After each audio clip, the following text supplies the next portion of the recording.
So we have to understand that that type of mentality comes with what? It comes with the education of us, ours versus mine. It comes with pulling these things together. So when people say, "Hey, Jake, I don't have family members that think that," well, family isn't just depicted upon blood. Family is depicted upon ideology. It's depicted upon mission. It's depicted upon vision. It's depicted upon what you value as a collective group.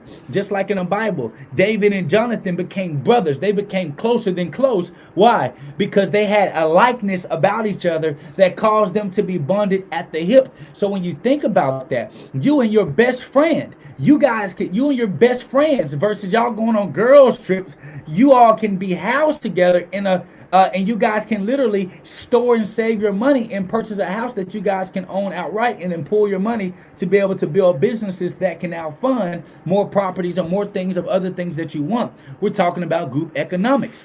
And so when you think about the value of that, how many of us spend and waste money? If you think about it, brothers, sisters, cousins, everyone's financing a car, everyone's mortgaging a property, and everybody has their own debts. Just imagine if all that money that was going to the bank was going to a family banking system where you all borrowed from it to be able to push and elevate one up, which is us going to this, us going back to the article so they can read. Sean said, the conversation about finances with a family member or a friend is necessary. Set the expectations in the beginning to negate any future problems. Most importantly, everyone should have goals. Don't take advantage of the person. Take advantage of the situation. But it has a lot to do, when we talk about not taking advantage of the person, it has a lot to do with the integrity of these people that we're working with. So let's go back to the article so that we can continue to read. So this 16-year-old began to tell him exactly what happened. So he wanted to start a business which cost $30,000. So he joined this networking pool that allowed for people to be able to use the pool collectively as a group.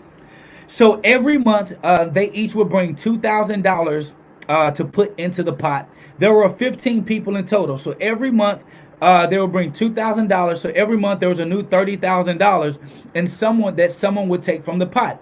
And every month for 15 months, the group financed a $30,000 acquisition. One guy bought a cleaners, another bought a gas station.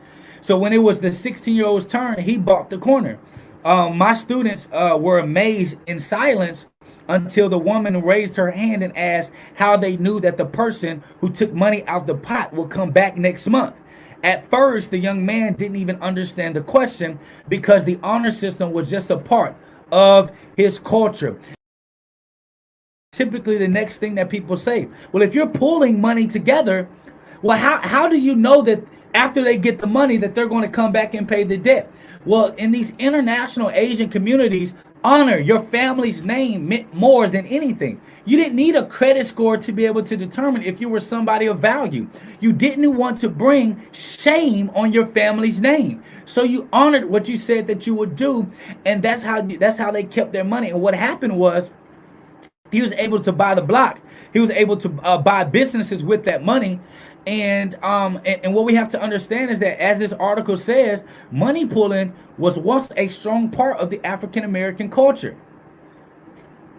Some of us know the many reasons the practice was all but forgotten in black communities, including institutional racism. So now, as we look at what used to happen back in the day, we have to understand that money pulling wasn't something that's been new. That's essentially what the banks are doing. But the problem is they create a system with the fractional lending that they literally, for every $1 you put into the bank, they lend